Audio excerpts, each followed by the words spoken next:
E se a gente for falar aqui de novelas, vocês dois participaram, tanto como autor como atriz, de momentos muito importantes, especialmente nas novelas dos anos 70, 80, 90, para Melhores, né? Para a formação da cultura brasileira, porque a novela está intrinsecamente ligada à cultura do Brasil. O maior sucesso da televisão hoje em dia é o Viva. Viva e canal Viva. Globoplay, porque só Exato. passam as coisas antigas, porque as atuais são muito ruins. Conta um pouco pra gente, pra quem tá escutando e que não pegou ou não entende da importância desse momento das novelas na formação da cultura do Brasil. O que você acha? Vai, Pratinho. Olha, tenho que citar de cara o nome de uma pessoa, porque a novela no Brasil começou muito mal. Ela veio do rádio, que eram novelões cubanos, mexicanos, venezuelanos, inclusive, eram adaptados aqui. E quando o Boni foi para Globo, ele teve uma sacada que foi fundamental para a Globo. Para todas as sacadas dele, porque esse foi o verdadeiro gênio que nós tivemos no Brasil. O maior gênio da televisão brasileira. Sem dúvida. Talvez não só da televisão. Ele Concordo. chamou... De negócios da televisão. Ele chamou Tem negócio. todos os principais autores de teatro brasileiro. Uhum.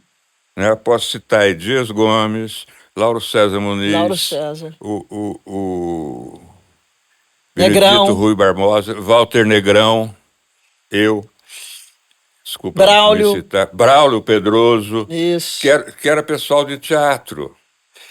Isso ele começou a fazer no final Adelaide. Hein? Maria Adelaide. Maria Adelaide Amaral, muito bem lembrado. E outros que me perdoem não ter citado aqui. E esse pessoal, éramos todos jovens, né? Eu fui para a Globo escrever novela com 28 anos. Uhum. Era uma criança mesmo. Dentro da Globo eu era uma criança. Tanto é que chegaram para mim e falaram assim, nós vamos lançar você. Eu não sabia o que era lançar você. Como que você começou aos 28 lá? Hein? Como você começou aos 28 lá? O Boni chamou essas pessoas todas, foi o esses seguinte, autores de teatro. Eu fiz uma peça com a Regina Duarte e com o Sérgio Mamberti, a Era Amaral e o Enio Gonçalves, chamada Réveillon, durante 3 anos. E a Regina tinha que fazer... Ela ficou de fora da Globo, fez essa peça, e ela tinha que fazer 2 caso especial, chamava. Ela pediu para eu escrever um, eu já vinha do teatro, já tinha escrito 2 peças de teatro. E eu escrevi uma... Eu ficava vendo diariamente aquele bando de fãs, mas era bando mesmo, assim, umas 50, todos vestidos igual a ela, com cabelo igual a ela, com pastas, com fotos, desenho.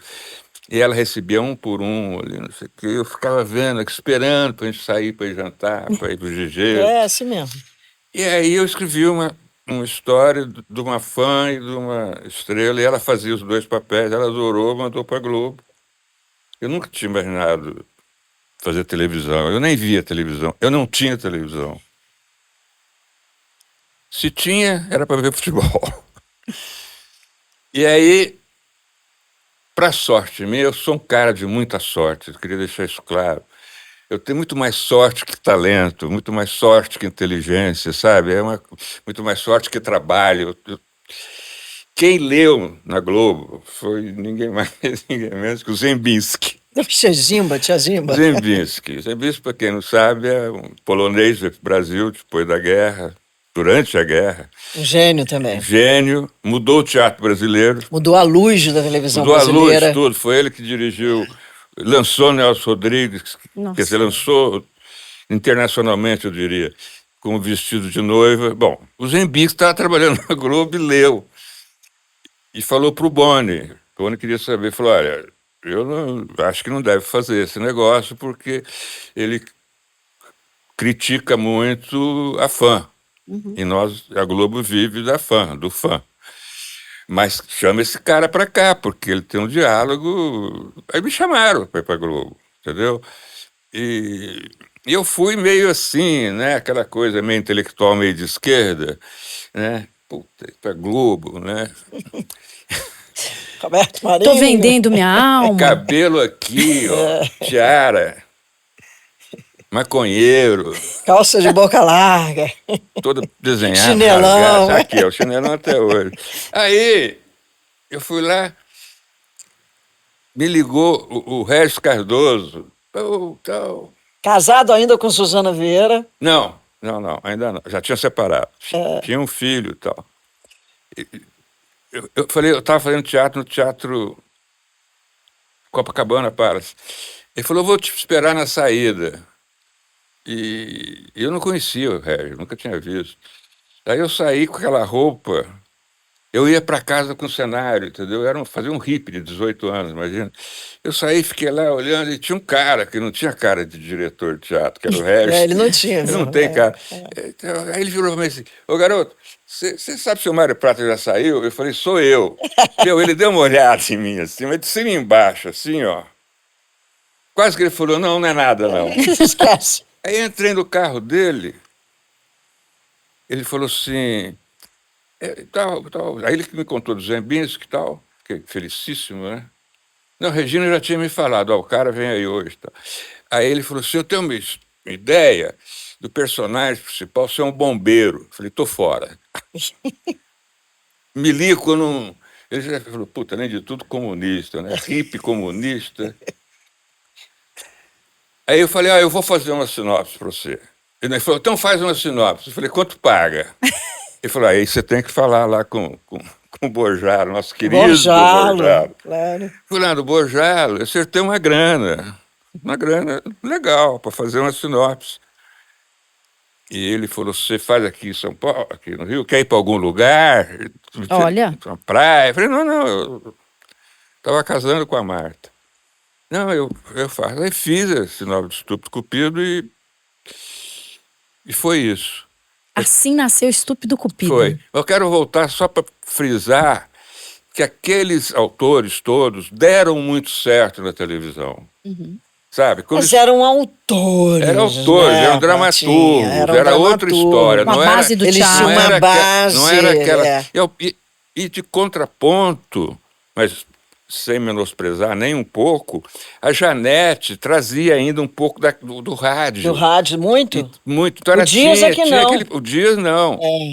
O Dias era do partido, do partidão eu mesmo, fiz entendeu? Dias, Trazia Bahia, interior da Bahia, Isso. Brasil e tal, né? Eu vinha com o interior de São Paulo. Eu e o Lauro César, a gente era do interior de São Paulo, então tinha aquele... Quer dizer, o Boni trouxe vários ambientes. Mas sempre com uma cama da política muito clara ali. Sim, sua, do Lauro, tinha. Do Dias mais tinta ainda. Mas mais... o Lauro, se você pensar também... Benedito, falava em reforma agrária. Claro. Mas o Benedito ficou muito naquela coisa lúdica da imigração e tudo mais. Também. Eu fiz 2 trabalhos de imigração com ele, né? Mas o Lauro e você, e principalmente o Dias, tinha uma coisa política extremamente forte dentro do trabalho. Você vê, que eu fiz Salvador da Pátria, o Salvador da Pátria era aquele cara que era um peão de lá dentro, no meio do mato, que vira o prefeito, né? Que é, enfim... Grande novela do Lauro. Lauro, eu fiz, eu fazia. Saiu um livro agora, são 3 volumes, saiu o primeiro volume sobre a história da Globo, e eu fiquei muito feliz, muito feliz. Aliás, quem mandou o texto do livro para mim foi o Pedro Bial, que depois do Estúpido Cupido eu fiz uma novela que não teve tanto sucesso, mas dava 65 de Ibope, imagina, que chamava Sem Lenço Documento, que foi o seguinte, eu fiz uma viagem para Pernambuco e conheci o interior de Pernambuco, eu queria fazer uma novela com aquele pessoal de lá que vem para cá. Então a novela era sobre 4 empregadas domésticas. E na época, Maria Rita Kel fez uma crítica na Veja dizendo que finalmente a câmera da Globo tinha entrado na cozinha. E as patroas eram secundárias, eram coadjuvantes, né? E nesse livro, eu estou falando, que o cara faz uma reflexão sobre essa novela que nem eu tinha feito, né? Da ousadia de colocar a novela na cozinha, naquela época, né? Isso era que ano? 65? Não, era 80. Ele ligou para mim e falou, Marinho. Eu falei, Marinho é o senhor. Começou a conversa assim. Não, o Armando me ligou, Armando, era o Armando Falcão, ministro da Justiça, ligou para ele, e ele ligou para mim, porque os maridos das 4 empregadas estavam desempregados, dizendo que negócio de desemprego no Brasil não existe. E era manchete em jornal, desemprego total no país, né? E eu querendo falar disso às 7 da noite. Sim. Eu falei, não, eu vou dar um jeito, não sei o quê. Então, Vou maneirar. Já pensei em pedir demissão. E outra coisinha, a mulher do Armando Falcão acha que você devia pôr uniforme nas empregadas. Aff. Aí eu Ou desliguei. seja, Você volta vê, pra olha só, senzala. vai vendo o nível. Aí eu desliguei e falei, Marta, vamos voltar para São Paulo, não sei o quê e tal. Eu acabei ficando e... Então houve isso. Diga-se de passagem, ele estava toda hora se referindo, Marta, minha amiga, Marta Góes, que é uma grande escritora também, Dramaturga autora, também. dramaturga, fez inclusive a adaptação da Bishop para a Regina, né? Marta que fez. Foi. Ela é uma Escreveu o pessoa- livro já que estamos falando da Marta, além de ter feito 2 filhos para mim. Exatamente. E pra Olha. ela. Que escrevem. Que escrevem. Ela que escreveu Ou o seja, livro. tem Com esse pedigree, DNA, né? Todos exato, têm com esse pedigree. DNA. Ela que escreveu o livro da Fernanda Torres. Aí, quando a Fernanda Torres entrou para a academia, eu liguei para ela. Eu falei, Marta, você que escreve, ela que vai Mas para a ela que vai academia. para academia. Isso Foi uma é. brincadeira com a Fernanda. Ela A sabe Marta é disso. genial, gosto muito da A Marta. Marta Além de uma também mulher gosto muito dela. linda, né? Aqueles olhos azuis. Até hoje. Ela tá é uma muito mulher bem. linda. Eu encontrei com ela recentemente Verde, até. os É. olhos. Verde, olha lá. Então, toda essa base da cultura brasileira, de alguma forma, ficava refletida, quer dizer, a novela refletia isso e trazia de volta a visibilidade para pessoas que não viam dessa forma, né, de algum modo. Mais ou que- menos. Que não tinha, a vida delas não tinha acesso. Não, ali. mas é o seguinte, tem um detalhe aí importante. Eu me lembro que essa segunda novela, que a primeira, Estúpido Pito, foi preto e branco, a segunda foi colorido, Sem Sem Documento. O Sem Documento, nós fomos assistir na sala do Boni, os 5 primeiros capítulos, ele falou assim, tira a cor. Porra, por quê? Ele falou, porque só 17%, nunca me esqueço, o brasileiro tem televisão a cor. E naquela época, quem tinha televisão era a classe A e B. Estou falando de 50 anos atrás. 20 anos depois da criação Isso da é invenção, verdade. da invenção da televisão. Era a classe A e B. Então a gente podia escrever coisas que o espectador ia entender. Tinha um pouquinho de classe C, mas era muito pouco. Hoje, a televisão é feita para classe C e D. Isso, é. A última novela que eu fiz, e foi um desastre, chamado Bang Bang, em 2004, o Mário Lúcio, que era o diretor de Mário Lúcio Vaz, ele me chamou e falou, é o seguinte, nós descobrimos que a classe C e D está começando a perceber que a novela das 7 é a mesma há 30 anos.